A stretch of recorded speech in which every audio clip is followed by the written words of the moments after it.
우리나라가 지금 코로나 확진으로 인해서 지금 굉장히 심각한 상황 가운데 들어가 있습니다. 지금 확진자가 1,120만을 넘겼다고 레코딩되어 있는 것을 보게 됩니다. 우리나라 인구를 5,130만으로 볼 때 5명 중에 1명이 지금 걸린 그런 상황입니다. 거기다가 여러분이 아는 것처럼 요즘 이제 스텔스 오미크론이라는 변이가 또 그걸로 말미암아서 지금 이 전파가 더 급속도로 빨라지는 것을 우리가 보게 돼요. 스텔스라고 하면 자맹이라는 뜻을 갖고 있는데 이러한 뜻을 반영해서 탐지 기능을 대항하는 은폐 기술에 스텔스라고 하는 단어를 사용하죠. 그래서 스텔스 오미크론을 기존 오미크론 변이보다 전파력이 30에서 50%더 늘어나 있는 것을 보게 됩니다. 그래서 방역 당국이 신종 코로나 바이러스 감염증이 정점 구간이 보통 이제 뭐 3월에서 이제 거의 끝날 거다라고 이전에 얘기는 했는데 지금 예상보다 훨씬 더 크게 길어질 것이다라고 예측을 하고 있습니다. 그러니까 기존 오미크론 변이보다 전파력이 센 것으로 알려진 스텔스 오미크론 때문이기도 하지만 이 변이가 계속 일어나고 있기 때문에 이제 뭐 더 이상 이걸 언제 어느 게 예를 들어서 우리가 코로나 종식이라고 이야기하는 말을 사용할 수 없는 상황에 이르게 된 것이죠. 이것뿐만이 아니라 지금 전 세계적으로 지금 사회적으로 분위기가 안 좋습니다. 세계 최대 자산 운용사인 블랙록의 레리 핑크 최고 경영자가 러시아의 우크라이나 침공으로 세계화가 끝났다고 단언을 하고 있습니다. 뉴욕타임즈도 지난 22일 코로나19 팬데믹이 그리고 러시아 우크라이나 간 전쟁이 세계화를 후퇴시키고 있다라고 진단하는 등 좀 굉장히 안 좋다는 거죠. 지금 사회 현상 자체가. 그래서 1991년 소련 붕괴로 말미암아서 촉발된 세계화, 세계화에서 글로벌 시대가 됐죠. 세계가 하나다 막 이렇게 이야기하면서 각국의 장벽이 무너지고 통용되는 그런 사회가 됐는데 지금 이러한 사건들이 연달아 일어나면서 세계화가 끝난 게 아니냐라고 하는 것을 지금 예측하고 있는 거예요. 또 이런 상황에서 지금 북한 같은 경우에는 정찰 위성 개발이라는 것을 내세우면서 잇따라서 탄도미사일을 지금 발사하고 있죠. 그래서 지금 한반도의 평화 프로세스를 지금 파괴하려고 하는 그런 시도를 계속하고 있습니다. 정말 두려운 세상이 지금 우리 앞에 놓여 있고 또 사람들은 이제 염려와 근심과 걱정 때문에 얼굴을 이렇게 보게 되면 생기발랄한 모습들을 찾아보기가 힘들어져요. 한번 옆에 사람 얼굴 보세요. 네. 생기가 없어요. 축 처져 있고 그늘이 있는 그런 얼굴들을 우리가 지금 만나게 되는 거예요. 그러니까 생기 없는 사회가 돼버리고 만 거죠. 한 사람이 생기를 잃으면요, 온 집안이 고통을 당합니다. 아내가 생기를 잃어버리면 가족 전체가 고통당하죠. 남편이, 자녀들이 다 고통받아요. 또 남편이 생기를 잃으면 또 아내가 또 집안이 고통당하게 됩니다. 자녀가 생기를 잃으면 부모가 고통을 당하고 부모가 생기를 잃으면 자녀가 고통을 당하는 거예요. 목회자나 교인이 생기를 잃으면 교회가 고통을 당하게 됩니다. 민족이 생기를 잃으면 그 후대가 고통을 당하게 됩니다.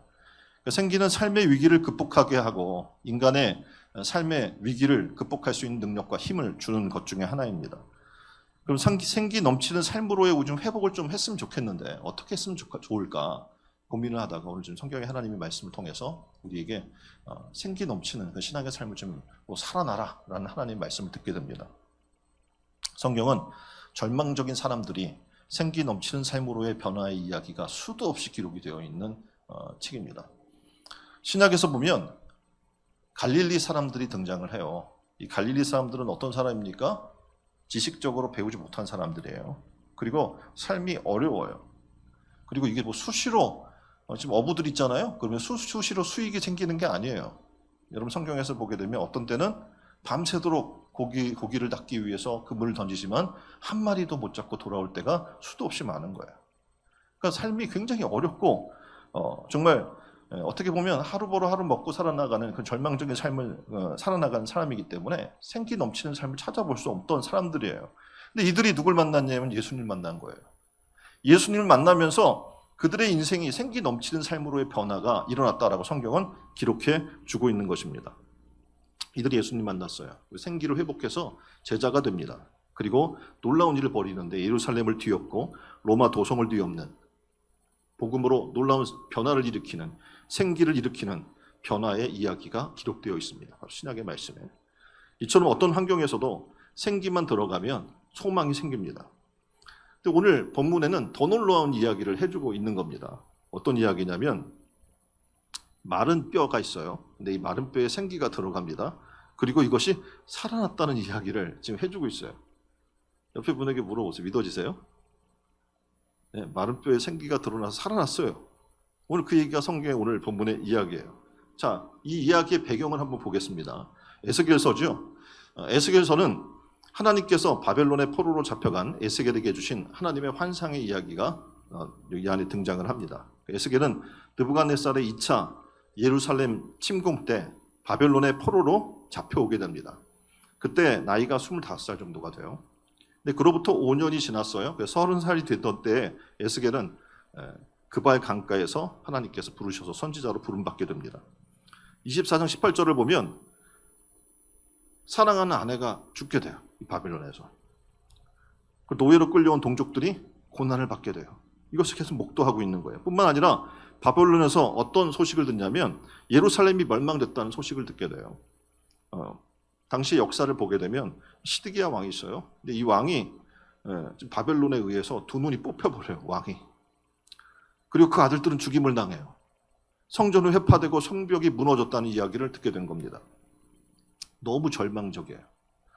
예루살렘의 멸망 소식을 들은 이스라엘이 다시는 회복될 수 없을 것이라고 하는 절망감에 젖어 있는 그 순간이었어요. 근데 하나님께서 이런 절망적인 순간에 에스겔에게 놀라운 지금 환상을 보여주시는 거예요. 골짜기에 가득한 마른 뼈들이 에스겔의 대원으로 큰 하나님의 군대가 되는 환상을 보여주신 겁니다. 이 환상은 하나님께서 이 에스겔을 사용하셔서 이스라엘을 큰 하나님의 군대로 회복시키겠다는 하나님의 놀라운 약속의 말씀인 겁니다. 저는 이 말씀을 들으면서 하나님께 동일하게 우리에게 환상을 보여주신 것을 느끼게 됩니다. 이 환상은 바로 마른 뼈가 오늘 지금 이야기하죠. 마른 뼈. 죽어서 오래돼서 시간이 지난 마른 뼈가 되잖아요. 이 마른 뼈와 같은 저와 마른 뼈와 같은 여러분을 하나님께서 말씀으로 회복시키겠다는 거예요.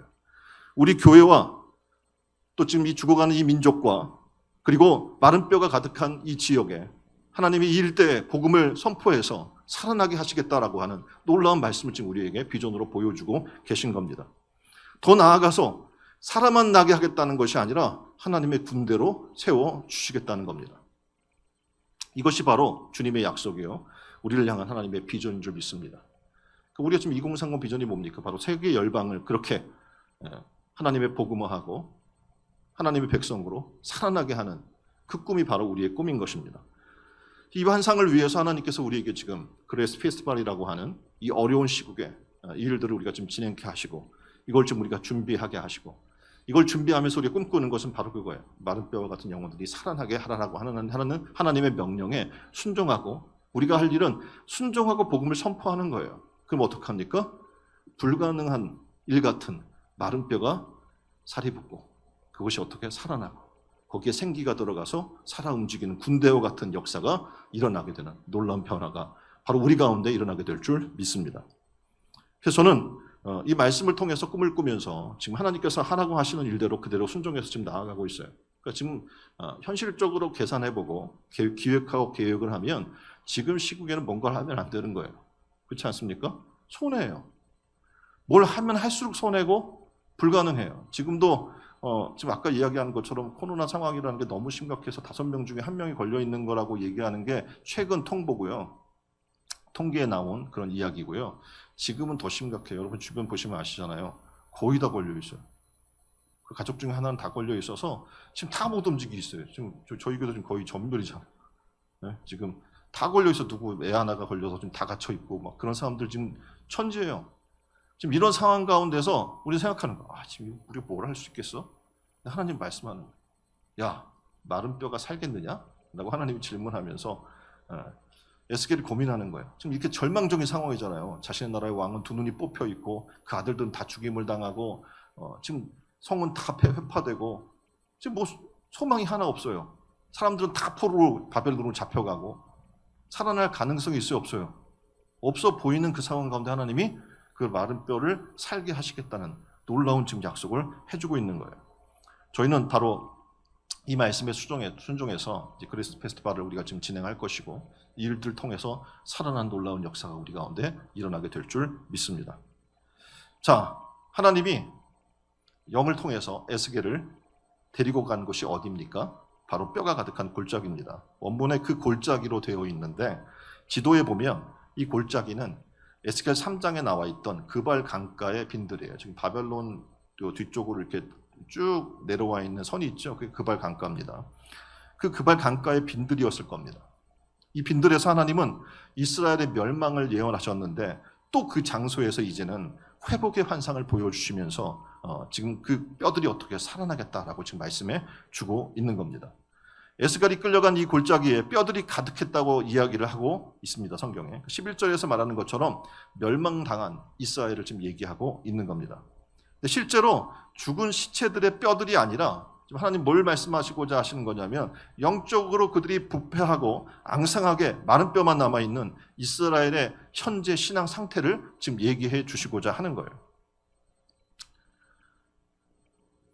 하나님은 이 상황에서 질문하는 거예요. 야, 에스겔아, 생기 마른 뼈들이 살아날 수 있겠느냐? 여러분에게 동일하게 하나님 질문하고 있는 거예요. 자, 다 죽어가고 있고 사람들이 신앙이 다 이 마른 뼈와 같이 앙상해서 바람 불면 다그닥다그닥 소리만 시끄러워. 생명의 소리가 아니라 죽은 소리만 시끄러워. 그런 상황이에요, 이 세상이. 자, 이 상황 속에서 과연 하나님의 복음을 가지고 살아있는 하나님 백성들이 살아날 수 있겠느냐라는 것이 지금 우리에게 질문하고 있는 거예요.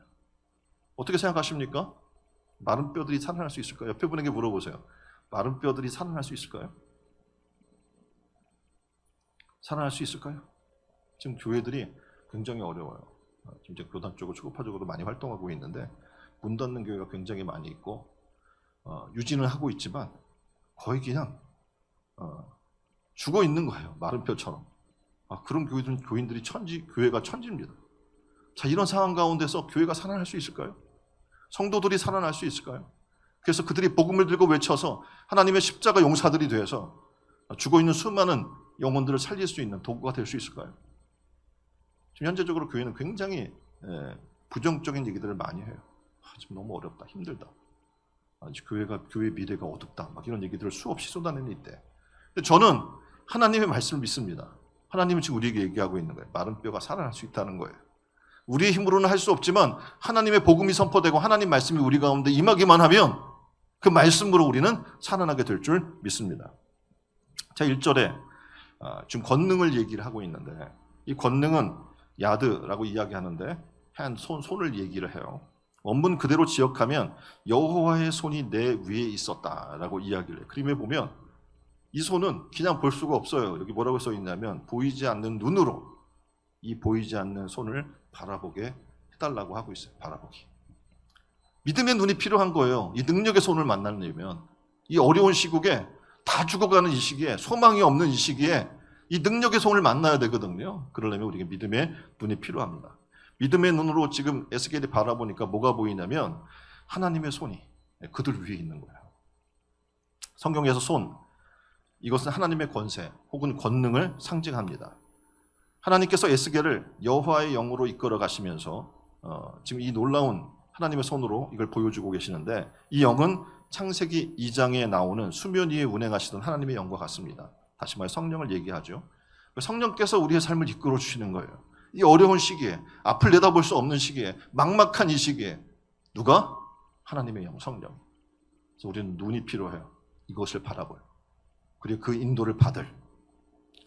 이끌어 가셨다는 것은 강력한 힘으로 주권적인 인도하심 속에 하나님의 예비하신 회복의 은혜를 경험하게 하시겠다라는 하나님의 뜻이 있는 겁니다. 2절에 보니까 그 나를 그 뼈 사방으로 지나가게 하시기로 본즉 그 골짜기 지면에 뼈가 심이 많고 아주 말랐더라라고 이야기를 하고 있습니다. 뼈가 바싹 말랐다는 것은 죽은 지 너무 오래돼서 지금 여러분이 아는 것처럼 시신을 이제 우리가 장사 지내게 되면 시간이 한참 지나면 어떡합니까? 예? 살이 다 썩고 부패하죠. 그리고 뼈까지 나오려면 몇 년이 걸린대요? 예? 몇 년 걸려요? 25년 이상이 걸리죠. 그러니까 빠르면 그 정도 되고 되게 막 보통 이제 한 30년, 40년을 본단 말이에요. 근데 그렇게 지나도 여전히 남아 있는 사람도 있지만 대정도 그 정도 시간이 지나야 되니까 굉장히 오랜 시간, 마른 뼈가 이렇게 다그닥다그닥거리고 있다는 얘기는 굉장히 오랜 시간이 흘렀다는 것이죠. 11절에 보면 이 모습은 현재 이스라엘의 모습을 지금 상징해 주고 있는 거예요. 또 내게 이르시되 인자야, 11절에 이 뼈들은 이스라엘 온 족속이라. 그들이 이르기를 우리의 뼈들이 말랐고 우리의 소망이 없어졌으니 우리는 다 멸절되었다 하느니라. 이스라엘은 바벨론에 의해 멸망당하고 왕자들은 죽임을 당하고 왕은 두 눈이 뽑혔고 백성들이 바벨론으로 포로가 되어 끌려갔습니다. 포로로 끌려오지 않은 사람들은 죽임을 당하거나 여기저기로 흩어졌습니다. 예루살렘 성과 성전이 파괴되고 하나님의 영광도 그들에게서 떠납니다. 그들에게 남은 것이라고는 폐허와 절망뿐이었습니다. 바벨론 포로로 끌려온 이스라엘은 이미 죽은 시체와 같이 삶의 의욕이 없습니다. 그리고 하나님의 백성으로 긍지와 자부심도 다 잃어버리게 됩니다. 그들은 꿈을 잃었고 사명도 잃었습니다. 그들은 멸종된 상태였던 겁니다. 이 모습은 우리가 살고 있는 이 시대의 모습이고 현재 우리의 모습입니다. 지금 3년이나 지속되고 있는 이 코로나로 지금 사회, 경제 모든 분야에 있어서 어려움을 겪고 있습니다. 그래서 많은 사람들이 지금 소망이 없다라는 이야기를 입에 달고 살아요. 이런 상황 속에서 일반 국민도 지금 다 어렵잖아요. 어려운데 일반 국민이 있고요. 취약층이 있어요. 근데 여러분이 알아야 될 게 지금 취약층의 어려움은 여러분이 겪고 있는 여러분 지금 어려움과는 비교가 되지 않아요. 가장 큰 어려움으로 일반 국민이 겪는 어려움을 지금 통계해 보면 뭐라고 되어 있냐면 사회활동 및 여가활동의 제약을 어렵다. 40%가 얘기해요. 사회활동하고 어디 차도 못 마시고 외식도 못하고 이런 어려움을 얘기하잖아요. 근데 취약계층은 뭐라고 이야기하냐면 소득 감소 지출의 증가로 말미암아 경제적 문제 한 40%를 얘기해요. 그래서 식비를 줄이고 있어요. 제대로 못 먹는 거예요. 그 정도로 어려운 거예요. 지금 이 사회가 그런 지금 빈부의 격차가 굉장히 심한 그런 사회로 치닫고 있는 겁니다. 우리가 살고 있는 사회는 점점점 살벌한 사회가 돼가고 있습니다. 사람들은 지금 겉은 웃지만 속은 지금 타들어가는 그런 삶을 살고 있는 거예요. 세상 끊임없는 재난이 일어납니다. 전쟁이 일어나죠. 질병과 기아로 인해서 지금 이 빈부의 격차라고 하는 그리고 여기서 이야기하는 마른 그 뼈가 질비하게 있는 이 골짜기에 지금 마른 뼈들이 가득해져가는 그런 상황을 우리는 목도하고 있습니다.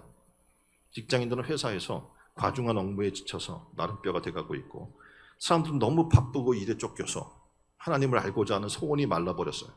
이웃에 대한 사랑도 말라버렸어요. 예수님을 믿어도 자기를 사랑하고 돈을 사랑하고 쾌락을 사랑하기를 하나님 사랑하는 것보다 더합니다. 경건의 모양은 있지만 경건의 능력은 말라버렸습니다. 교회는 왔다 갔다 하지만 그 영혼이 메말라서 주위의 빛과 소금의 역할을 하지 못합니다. 그렇다면 지금 한국 교회는 어떻고 지금 우리 상황은 어떻습니까? 일면 지금 100년 전에 지금 평양 대부흥운동이 일어났을 때 그 상황을 우리가 볼 수가 있어요. 역사적으로. 평양시에 대부흥이 일어났을 때 어떤 상황이 벌어졌냐면 그 부흥이란 이런 거예요. 모든 술집이 문을 닫았습니다. 왜냐하면 그리스도인들이 변화되니까 주일은 어디로 가요? 다? 교회로 가요. 장사가 돼요? 안 돼요? 안 돼요. 어차피 안 되는 건 문 닫자 해서 술집이 문을 다 닫기 시작하는 거예요. 점포도 문을 닫았어요. 왜냐하면 그리스도인들이 다 부흥해서 정말 열정적인 마음으로 다 교회를 가니까 사고팔고 하는 사람들이 없어지는 거예요. 왜냐하면 성도들이 그렇게 영향력을 미치면요, 세상은 변화되게 되어 있는 거예요. 평양 전 시민이 밀물처럼 교회로 몰려들었습니다. 일제시대 때 한국교회는 민족을 이끌어가는 지도자가 굉장히 많이 나왔습니다. 3.1 독립선언서에 서명한 사람들을 우리가 33인이라고 얘기를 해요. 이 사람 중에 16명이 지금 목록이 나와 있죠. 크리스찬이었어요. 당시 총인구에서 기독교 비율이 1.5%를 생각한다면 엄청난 거예요. 깨어있는 사람들이 그리스도인이었어요. 사회를 바꾸고 변혁시키는 사람이 그리스도인이었습니다. 또 독재시대에 독재한 거에서 민주화를 추진한 세력이 바로 그리스도인이었어요. 1990년까지만 해도 한국 기독교는 활기가 넘쳐났습니다. 회개, 부흥, 전도, 열정이 곳곳에서 일어났어요. 학생 복음 운동도 어마어마했어요. 캠퍼스에 가면 전도한 사람들이 너무나 많았어요. 근데 지금은 학생 복음 운동 자체가 굉장히 어려워하고 있어요. 1990년대 이후에 1000만이던 성도에서 860만으로 줄고 지금 더 줄고 있는 추세입니다. 다시 말하면 크리스찬이 많이 있어요. 지금 숫자적으로. 그런데 세상에 아무런 영향력을 끼치지 못하는 정말 경건의 모양은 있는데 능력이 없는 그런 사회를 우리는 지금 살아가고 있는 겁니다. 피 묻은 십자가의 복음을 들고 곳곳에 들어가서 하나님의 복음을 외치는 자들을 찾아보기가 지금 힘든 세상이 되어버리고 말았어요. 이 땅에 하나님의 거룩한 하나님의 나라를 세우고자 하는 비전과 열정이 없습니다. 이런 모습은 마른 뼈들이 골짜기에 가득한 죽음의 골짜기와 다를 바가 없습니다. 마른 뼈들을 보고 절망적인 생각에 잠겨있던 에스겔에게 하나님이 지금 말씀하고 있는 거예요. 에스겔아, 이 뼈들이 능히 살 수 있겠느냐? 이 뼈들이 능히 살 수 있겠느냐? 이 말씀은 에스겔이 상상할 수 없는 질문이었어요. 왜냐하면 바싹 말라 빠진 이 뼈들이 질비하고 널브러져 있는 이 상황의 골짜기를 보면서 무슨 생각을 할 수 있겠어요? 폐허가 된 예루살렘을 생각하면서 슬픔과 절망에 사로잡혀 있었을 겁니다. 근데 하나님 물어보시는 거예요. 야, 이 뼈들이 능히 살 수 있겠느냐? 오늘 우리에게 물어본다고 그래도 교회가 다시 부흥할 수 있을까? 지금 침체되어 있는 성도들이 다시금 살아날 수 있을까? 다시금 평양의 대부흥 운동과 같은 그런 운동이 우리 가운데 회복될 수 있을까? 굉장히 절망될 거란 말이에요. 근데 에스겔은 이렇게 답변합니다. 주 여호와여, 주께서 아시나이다. 이 말은 마른 뼈가 살아난다는 것은 불가능한 일이지만 인간은 할 수 없지만 하나님은 하실 수 있는 줄 압니다. 라고 고백하고 있는 겁니다. 저는 믿습니다. 하나님이 원하시면 죽은 지 아무리 오래되고 바싹 말라버린 그런 뼈라고 할지라도 다시 살아나게 될 줄 믿습니다. 지금 우리의 영혼이 바짝 말라서 뭔가 반응이 없는 그런 상황이 된다고 할지라도 하나님이 하시고자 하면 가능한 거예요. 다시 살아나는 거예요. 우린 때로는 우리 자신의 능력과 경험 그리고 상황을 기초해요. 그래서 하나님의 역사를 될 것이다 안 될 것이다를 우리가 스스로 결정하거나 판단하는 경우가 종종 있습니다. 우리는 때로는 그것이 합리적이라고 생각을 하고 하나님의 능력의 역사를 된다 안 된다로 재단하는 그런 습관을 갖고 있습니다. 그러나 하나님은 여러분이 알아야 될 것이 전능하신 분이에요. 우리는 할 수 없지만 하나님은 할 수 있는 분이라는 것을 믿으시기 바랍니다. 우리의 이성으로 도저히 안 될 것 같아도 하나님이 이루시고자 하시면 되는 거예요. 믿습니까? 하나님은 우리에게 물으십니다. 인자야, 이 뼈들이 능히 살겠느냐? 아멘. 그럴 줄 믿습니다. 하나님이 우리에게 묻습니다. 여러분 아멘으로 답하시기 바랍니다. 신촌 의로운 교회가 능히 부흥하고 성장하겠느냐? 아멘. 그렇게 될 줄 믿습니다. 너희가 능히 치유되고 회복되겠느냐? 아멘. 그렇게 될 줄 믿습니다. 지금 우리 교회는 여러분이 알고 있는 것처럼 대학으로 둘러싸여 있어요. 복음 전하기 너무 좋은 환경인 거예요. 그렇죠? 사방이 대학이에요. 바로 코앞에 이대 있지, 연대 있지, 서강대 있지, 홍대 있지. 동서남북으로 어떻게 해요? 대학으로 둘러싸여 있어요. 하나님이 우리에게 좀 숙제를 주셔요. 너희 주변의 캠퍼스에 능히 제자들이 일어나겠느냐? 아멘. 하나님이 하시면 되는 거예요. 마른 뼈 같은 우리를 통해서도 하나님이 역사하실 줄 믿습니다. 하나님 묻습니다. 황폐한 북한 땅에도 능히 복음으로 물들게 할 수 있느냐? 아멘. 지금 전쟁하려고 계속 호시탄탐 그리고 정말 말 안 듣잖아요. 그리고 저 독재자가 국민을 너무 억압하고 어떻게 할 수 없어요. 최대 강국이라 미국도 어떻게 할 수가 없어요. 그런 나라예요.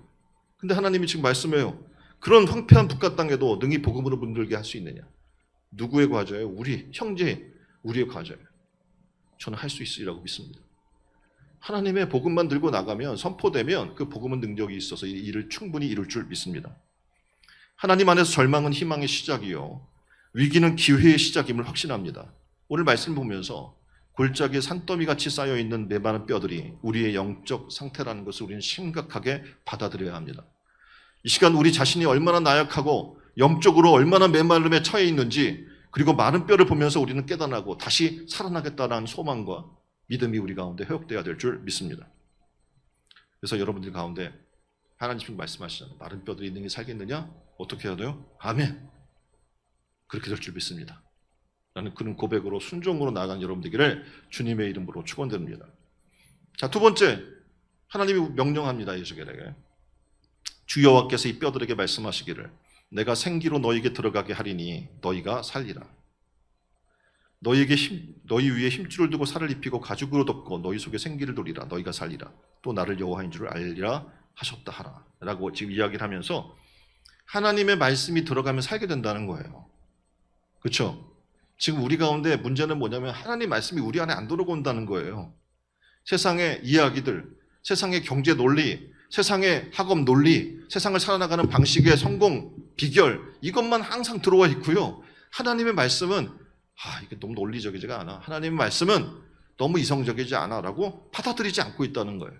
근데 이 말씀이 내게 들어오면 어떤 일이 일어나는 거예요? 살아나는 역사가 일어나게 될 줄 믿습니다. 여기서 생기는 1절에서 영을 뜻하는 단어 루하우와 같지만 5절에서 하나님이라는 소유격이 없어요. 그래서 여기서 생기는 성령으로 보기보다는 숨결, 호흡 또는 생명으로 우리가 보아야 되는데 5절에 이렇게 이야기해요. 내가 너에게 이 호흡, 생기를 너에게 들어가게 하리니 너희가 살아나리라. 6절에 너희 속에 생기를 넣으니 너희가 살아나리라.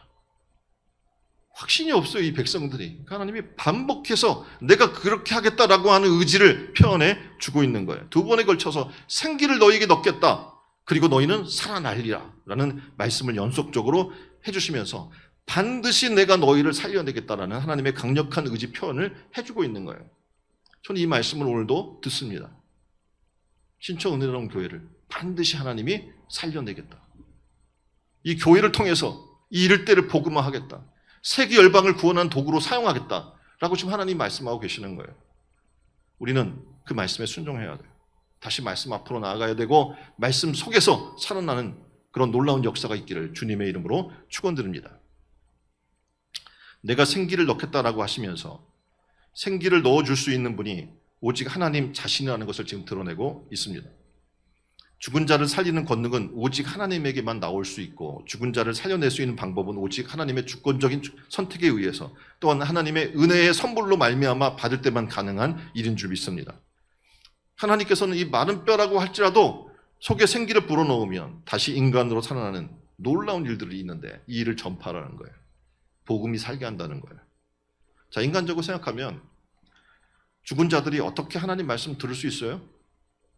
우리가 지금 고백하는 거예요. 현실적이에요. 왜냐하면 가서 다 죽어있는 영혼들에게 하나님 말씀을 선포하면 과연 들을까 저들이? 우리도 잘 안 듣는데? 그런 생각에 빠져 있잖아요. 그러니까 그런 고민이 빠질 수 있죠. 좀 죽어있는데 이미 혼이 떠나고 살이 썩어 없어진 지 오래되고 지금 마른 뼈만 앙상하게 남아있는데 하나님 말씀을 이들이 들을 수 있을까? 죽어있는 영혼들이? 그래서 안 하는 거예요. 순종을. 해도 안 돼요. 저는 강박한 사람들이 메마른 사람들이 라고 생각하는 거예요. 여기서 우리가 정말 중요시 알아야 될 것이 있어요. 뭐냐면 하나님의 말씀은 살아있고 운동력이 있다는 사실을 우리는 알아야 한다는 거예요. 이 말씀은 양날선 칼과 같이 영과 혼이 관절이 찔러 쪼개는 능력이 있다는 사실을 하나님 말씀해 주고 있다는 사실입니다. 다시 말하면 말씀 자체에 생명력이 있어서 죽은 자를 살게 하는 거예요. 사람이 암만 설득해도 안 돼요. 여러분이 아무리 지혜를 가지고 고도의 논리를 가지고 설득해도 그때는 잠깐 좋은데 이러니? 라고 생각할지 모르지만 사람은 절대 바뀌지 않습니다. 근데 이 복음, 말씀이 들어가면 말씀 자체에 생명력이 있어서 죽은 자들을 살려내게 된다라고 성경은 얘기해 주고 있는 거예요. 전능하신 하나님 말씀을 듣는 자에게 하나님께서 복음의 반응을 일으켜서 믿음을 일으키게 만들어 주시는 거예요. 절망 가운데 있는 자들에게 소망을 주시는 거예요. 그래서 예수님은 요한복음 5장 25절에 이렇게 말씀하고 있는 겁니다. 진실로 너희에게 이르노니 죽은 자들이 하나님의 아들의 음성을 들을 때가 오나니 곧 이때라. 듣는 자는 살아나리라. 아멘. 우리의 임무가 과중합니다. 예수께 생각했잖아요. 내가 뭘 할 수 있어 이 백성들을 위해서. 하나님이 뭐라고 하면 가서 전하라는 거예요. 이 복음이 그렇게 능력이 있기 때문에 너는 가서 전하기만 하면 돼 라고 지금 얘기하고 있는 거예요. 말씀을 듣기만 하면 그 말씀 자체에 생명력이 있어서 죽은 자가 일어난다는 거예요. 말씀을 듣기만 하면 회복과 치유의 역사가 일어난다는 거예요. 교회가 부흥하고 성장하게 된다는 겁니다. 믿습니까? 바로 여러분으로부터 이 믿음이 회복되기를 주님의 이름으로 축원드립니다. 에스겔이 믿음으로 하나님 말씀을 선포합니다. 그랬더니 놀라운 일이 벌어지죠. 말라 삐뚤어진 뼈들에게 소리가 나기 시작하는 거예요. 뼈들이 꿈틀거리기 시작해요. 여기저기 널려있던 이 뼈 저 뼈들이 제 위치를 찾아서 전후 상하 좌우로 움직이기 시작하더니 손발, 뼈 그리고 머리뼈들이 제자리를 찾아갑니다. 갈비뼈, 골반뼈 서로 연락해서 사람의 모양이 됩니다. 에스겔이 자세히 봤더니 그 뼈 위에 힘줄이 생기고 살이 오르더니 가죽이 덮이는 거예요. 그리고 마른 뼈들이 드디어 사람의 형상으로 회복됩니다. 에스겔이 뭘 했어요? 하나님 말씀을 대언한 것밖에 없어요. 그런데 이렇게 놀라운 기적이 일어나는 거예요. 하나님 오늘 우리에게 동일하게 말씀하는 거예요. 야, 너희가 뭘 하려고 하지 마. 하나님 우리가 믿음으로 말씀을 대언할 때 놀라운 생명의 역사, 회복의 역사를 이루신다고 얘기하고 있는 겁니다. 우리가 대언해야 할 말씀 뭡니까? 예수 그리스도의 십자가의 복음입니다. 하나님은 우리가 믿음으로 말씀을 대언할 때 역사를 일으키시는 거예요. 우리가 하나님을 의지해서 나아가면 어떡합니까? 그가 이루시는 거예요. 그림에 보면 예수님이 잡아당기면 어떡합니까? 자기의 힘으로 다 나르는 것 같지만 자기의 힘으로 하는 게 아니에요. 누가 하는 거예요? 하나님이 하시는 거예요. 우리가 그분을 의지하면, 그분의 말씀을 대언하기만 하면, 복음은 모든 믿는 자에게 구원을 주시는 하나님의 능력인 줄 믿습니다. 아멘. 네. 말씀은 죽은 자를 살리고 없는 것을 있게 하는 능력이 있습니다. 믿습니까? 그러므로 우리가 해야 할 일은 뼈를 맞추는 게 아니에요. 우리는 그 일을 하려고 하는 거예요. 지금 뼈들이 넓어져 있잖아요. 어떻게 가서 이 뼈가 맞나 저 뼈가 맞나 뼈 맞추는 일을 하는 거예요. 머리뼈, 골반뼈, 갈비뼈 찾아서 맞춘다고 살아나는 게 아니에요. 우리가 맞출 수도 없고 맞춘다고 하더라도 이상한 괴물이 되는 거예요. 따라서 우리는 다만 하나님의 말씀을 열심히 대언하면 될 줄 믿습니다. 말씀을 대언하면 생명의 역사, 회복의 역사가 일어나게 될 줄 믿습니다. 아멘. 세 번째, 생기가 불어야 하는 거예요. 뭐가 불어야 한다고요? 생기가 불어나야 살아나는 거예요. 9절에 생기야 사방에서 와서 이 죽음을 당한 자들에게 불어서 살아나게 하라. 생기라는 말은 히브리어로 루하라는 말인데 바람이란 말입니다. 또 성령이란 이야기죠. 성령의 바람이 불어나면 살아나는 거예요. 성령의 바람이 불면 죽은 자가 살아납니다. 영적 무기력 가운데 있는 시체처럼 누워있는 자도 곧 살아서 일어나서 하나님의 군대가 될 줄 믿습니다. 저는 이 신촌은혜교회 성도들이 변화될 줄 믿습니다. 기도하고 있고 하나님이 이 환상을 보여주셨어요. 무슨 말씀입니까? 우리도 군대가 된다는 거예요. 성령의 바람이 불면 불신의 무덤에 갇혀있던 자도 무덤에서 걸어 나와서 하나님의 군대가 될 줄 믿습니다. 절망의 자리에 누워있던 사람이 곧 살아 일어나서 하나님의 큰 군대가 될 줄 믿습니다. 원망과 불평이 가득하던 입술이 기쁨과 감사가 넘치고 그 입술로 하나님을 찬송하게 될 줄 믿습니다. 싸움을 두려워하지 않는 용맹스러운 군사가 될 줄 믿습니다. 그래서 우리가 추구하는 바가 뭡니까? 300용사를 우리는 세우겠다라는 거죠. 300교인이 아니라 300명의 용사예요. 이 용사는 누굽니까? 일당 450 하는, 일당 100이 아니라 기도원의 300용사 일당 몇? 450 정도, 일당 500 정도에 어떡합니까? 그런 용사를 얘기하고 있는 거예요. 그런 300용사를 하나님이 우리에게 주시겠다고 얘기했고 그런 군대가 우리가 용사들이 될 줄 믿습니다. 하나님의 전신갑주로 무장한 믿음의 군대가 되고 모집한 자를 기쁘게 하는 충성스러운 그리스도 예수의 군사가 될 줄 믿습니다. 이런 일을 얘기하면 사람들이 생각해요. 되겠어요? 되겠어요? 전 되리라고 믿어요. 그렇잖아요. 저 혼자 믿어도 오잖아요. 지금 가잖아요. 한 사람만 믿어도 되는 거예요. 그럼 300이 믿으면 어떻게 되겠어요? 이 나라 민족뿐만 아니라 세계 열방을 구원할 교회가 되는 거예요. 저는 그걸 믿습니다. 한 사람 한 사람 변화는 놀라운 거예요. 믿음만 가지면 되는 거예요. 그럼 놀라운 일들이 일어나요. 인간적으로 불가능해 보이는 그 일이지만 놀랍게도 믿으면 여호와의 열심을 우리 가운데 주셔서 하나님이 어떻게 해요? 열심히 일하셔요. 성령의 바람이 불면 황무한 이 지역 일대가 정말 하나님의 복음으로 살만한 곳이 될 줄 믿습니다. 불다라는 단어는요. 창세기 2장에서 하나님이 인간을 창조하시고 그 코에 생기를 불어넣는다는 뜻과 같습니다. 에스겔이 태어난 즉시 죽음을 당한 모든 자들을 한꺼번에 살릴 수 있는 어마어마한 생명의 생기가 폭풍처럼 불어닥쳤습니다. 저는 이 일이 우리 신촌운동 교회 가운데 일어나리라고 믿습니다. 이 바람이 불면, 성령의 바람이 불면 평양의 대부, 초대교회 대부흥의 역사, 성령의 역사, 이건 아무것도 아니에요. 그렇잖아요. 지금 초대교회 120문도가 모여서 성령의 충만 받았더니 어떻게 됐어요? 로마를 복음화하고 초토하고 로마를 기지로 해서 세계 열방을 이방을 구원하는 역사를 일으키는 놀라운 일들이 일어났잖아요. 그렇죠? 우리 300이 용사가 생겨서 그런 말씀에 순종해서 복음 들고 나간 사람들이 생겨나기 시작하면 세계 열방을 초토하는 건 아무것도 아닙니다. 오늘 우리가 그런 복음의 용사들로 변화될 줄 믿습니다. 생기가 불어넣자마자 놀라운데 그 모습을 뭐라고 얘기하는 군대 같다고 얘기를 해요. 여기서 군대는 하이라고 하는데 이 말을 사람을 뜻할 때 회중 또는 무리를 지칭하는데 군대라고 표현한 것은 이 마른 뼈들의 정체가 바벨론과의 전쟁으로 살해당한 이스라엘 백성을 배경으로 하고 있기 때문에 그렇습니다. 하나님은 죽어져 있는 영혼이라도 살리셔서 하나님의 대용사로 만들어 주시겠다라고, 그리고 어떤 외부적인 힘에 굴복당하지 않을 만큼 강력한 하나님의 군대로 태어나게 만드시겠다고 지금 말씀하고 있는 겁니다. 죽었다 다시 생기를 입어난 살아난 사람들은요, 영원히 죽지 않는 하나님의 군대가 될 줄 믿습니다. 거듭났다는 건 뭡니까? 이제 이 땅의 삶은 끝난 거예요. 우리의 삶의 시작은 뭡니까? 영원한 하나님의 나라예요. 그러니까 두려움이 없는 용사들인 거예요.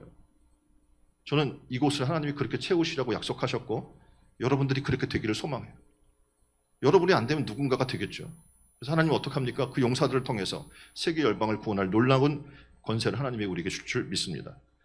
우리가 바로 사방에 쏟아져 나온 생기를 받아 죽음 가운데 다시 살아난 하나님의 군대의 일원입니다. 영원히 살아나지 못할 사망의 권세에 볼모로 잡혀있던 우리들에게 길이요 진리요 생명이신 예수 그리스도의 생기가 쏟아져 나오고 있습니다. 우리는 하나님의 자녀고 그 휘하에 있는 영적 군사로 다시 태어난 존재들입니다. 자신감을 가지세요. 뭐가 두렵습니까? 우리에게는 하나님 나라가 준비되어 있고 하늘나라의 기업이 약속되어 있고 하나님의 놀라운 어떻게 축복된 상상할 수 없는 놀라운 약속들이 면류관이 준비되어 있어요. 이제 그런 하나님의 용사로 살아간 여러분 되기를 주님의 이름으로 축원드립니다. 11절로 14절에 보니까 하나님은 그들을 내 백성이라고 얘기하고 무덤을 열고 그들을 거기서 나오게 하신 다음에 이스라엘 땅 곧 그들을 고토에 거하게 하시라고 말씀을 합니다. 11절에 보니까 뭐라고 표현하고 있냐면 하나님께서 이 뼈들이 뭐냐면 이스라엘의 온 족속이다 라고 얘기를 하고 있어요. 근데 이 뼈들이 마르고 다시 말해서 영적으로 타락하고 소망 하나님과의 약속을 저버렸기 때문에 멸절되었다. 하나님이 이제 첫째 대원으로 몸을 살리시고 둘째 대원으로 영적 회복을 이루시고 셋째 대원으로 과거에 하셨던 약속을 되살리셔서 이스라엘 백성들이 포로에서 돌아오고 다시 하나님 나라의 백성으로 회복하게 하실 것을 예언하십니다. 이스라엘 백성이 비록 나라를 잃고 포로로 잡혀갔지만 그들에게 두신 하나님의 소망은 변함이 없습니다. 하나님께서 그들을 바벨론 포로가 되게 하신 것도 그들을 버리신 것이 아니라 그들이 제사장 나라로 회복되도록 큰 소망 가운데 연단하시기 위함인 거예요. 에스겔에게 지금 대언했던 첫째, 둘째 예언의 실행은 예수님의 주권적 역사로 진행이 됐어요. 자, 이제 셋째 예언은 소망입니다. 그래서 이것을 붙잡는 것은 우리의 목이에요. 소망을 주셨다고 해서 소망을 붙잡기만 하면 된다고 해서 내 의지만 있으면 언제든지 붙잡을 수 있는 것이 아니에요. 왜냐하면 소망을 그토록 방해하는, 싫어서 방해하는 사탄의 세력이 있기 때문에 그렇습니다. 근데 두려워할 필요는 없습니다. 14절에 하나님이 놀랍게도 새 영을 우리에게 부어주셨기 때문에 그렇죠. 내가 또 내 영을 너희 속에 두어 너희가 살아나게 하고 나 여호와가 이를 말하고 이룬 줄을 너희가 알리라. 우리가 소망을 잃지 않고 이 소망을 다 이루실 주님을 만나는 그날까지 살아갈 수 있도록 우리 속에 하나님의 영을 불어넣어 주셨다는 거예요. 그래서 우리가 땅을 살면서 두려워할 이유가 없다는 겁니다. 무슨 일이 되어가는 과정 중에서 내가 힘을 발휘해서 이룬 것 같지만 가만히 들여다보면 하나님이 하신 거예요. 정말 죽어라고 해요. 근데 죽어라고 해도 안 되는 일이 너무 많아요. 죽어라고 하면 다 돼요? 밀어붙이면 다 돼요? 절대 인간의 힘으로 안 되는 게 너무 많아요. 우리의 한계에 계속 우리는 봉착해요.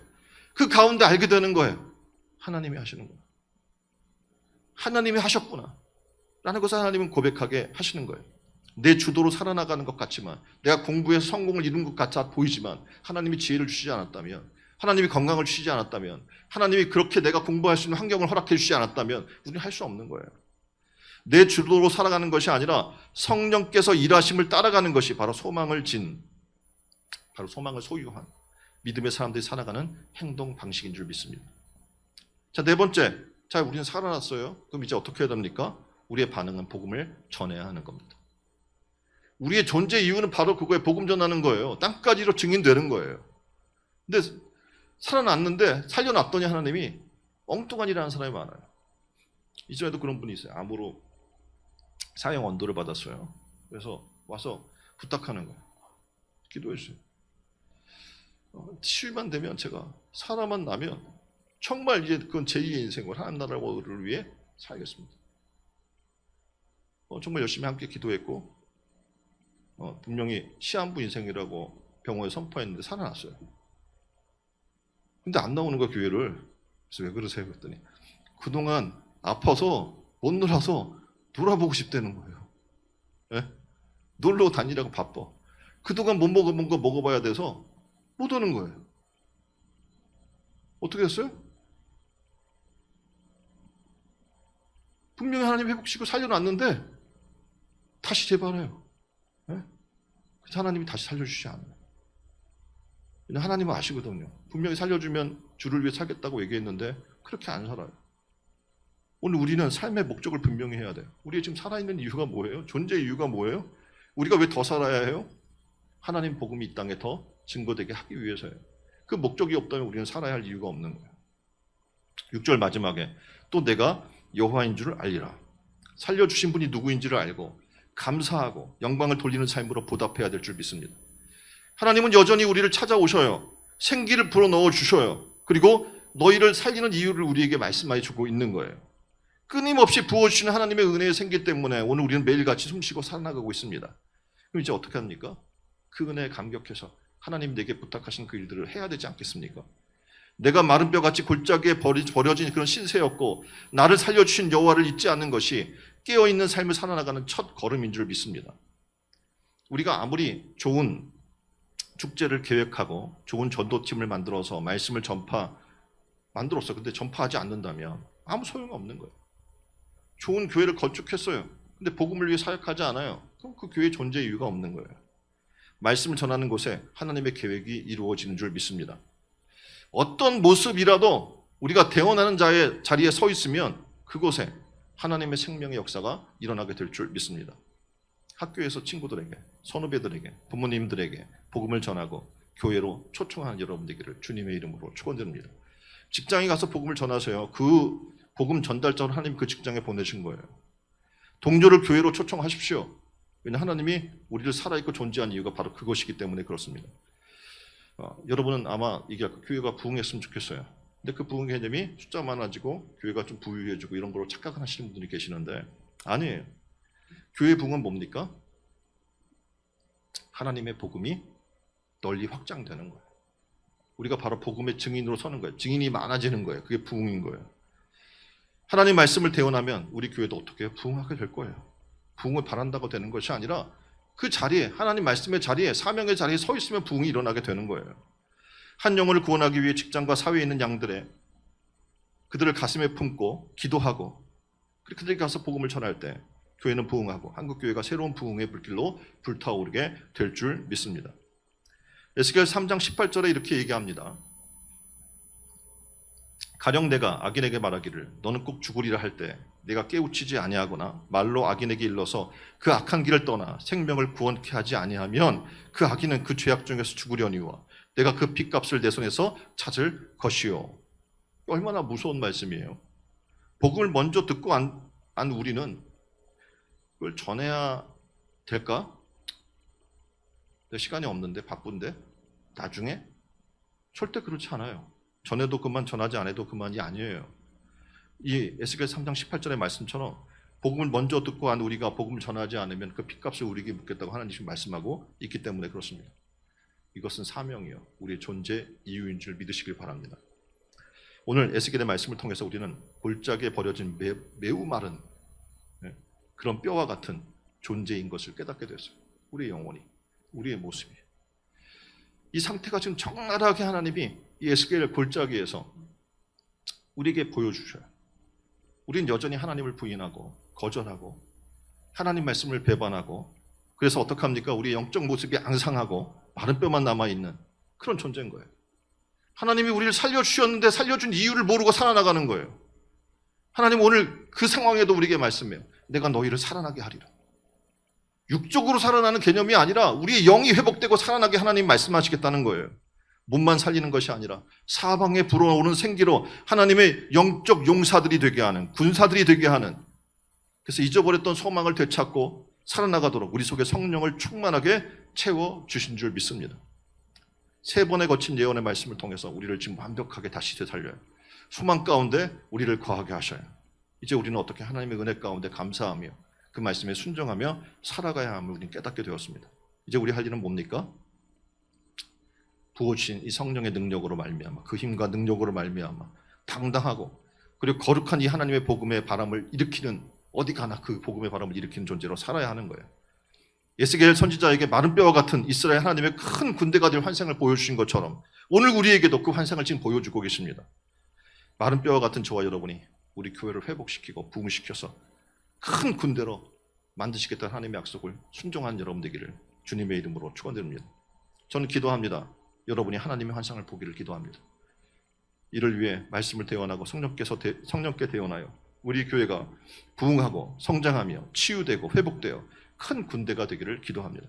그래서 그레이스 페스티벌을 앞두고 복음 전도에 힘쓰는 성도들이 다 되기를 주님의 이름으로 축원드립니다. 시간이 얼마 안 남았어요. 벌써 3월 마지막 주이고 이제 4월 달부터 본격적으로 시작이 되는데 아직도 태신자 한 명을 품지 않고 있는 영혼들이 있고 이 일에 관심이 없는 영혼들이 굉장히 많아요. 이 시간 함께 기도했으면 좋겠어요. 하나님, 우리의 죽은 영혼이 회복되게 해주세요. 마른 뼈와 같은 나의 존재가 회복되게 하여 주옵소서. 우리 안에 성령의 바람을 불어 일으켜 주시옵소서. 그래서 우리가 다시 영적 살이 붙고 영적 피가 다시 회복되어서 하나님 나라가 우리 가운데 일어나는 놀라운 일들이 우리 가운데 일어나게 해달라고 함께 기도했으면 좋겠습니다. 하나님 아버지, 마른 뼈같이 버려진 우리 인생을 불쌍히 여기셔서 찾아오시고 생기를 이 시간 넣어주시고 우리를 다시 회복시켜주고 살려주시니 감사합니다. 하나님의 은혜로 다시 살아난 저희들이 이제 성령의 충만함을 받아서 천국의 소망을 붙잡고 영적 전쟁에 나가서 반드시 승리하게 하여 주옵소서. 하나님 이 시간 하나님의 놀라운 생기를 불어넣어 주시고 너희가 살아나리라 라는 은혜의 말씀을 선포하여 주시는 예수 그리스도의 은혜를 우리가 만나기를 원합니다. 복음의 능력을 회복하기를 원합니다. 다시 사는 하나님의 군대가 되기를 원합니다. 그래서 하나님 우리에게 주신 그레이스 페스티벌을 통해서 하나님이여 이 지역과 일대와 나라 민족과 세계 열방을 구원할 하나님의 복음의 전초기지로 변화된 놀라운 역사가 우리 가운데 일어나게 하여 주옵소서. 우리를 구속하신 우리의 용사 되도록 우리를 이끌어 주시는 우리의 주인 되신 예수 그리스도의 이름으로 기도합니다. 아멘.